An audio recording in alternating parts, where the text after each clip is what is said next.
来这个代替工会5一劳动节无爱加班，台中火车头来提醒，会当改坐高铁、国道客运，也即是市区的公车甲捷运来代替。 因为台铁工会发动5月7日劳动节无爱加班，迄天的列车全部停驶。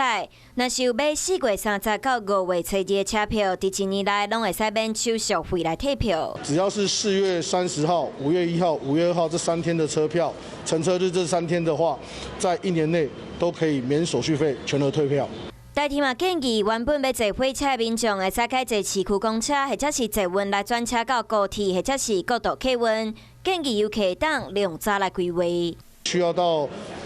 台湾西部主要各大城市的话，建议您改搭国道客运，或者是到新乌日站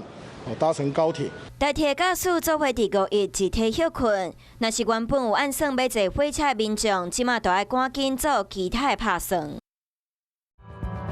想要获取更多新闻资讯，想要看到主播最新的动态，赶快订阅华视 YouTube 频道。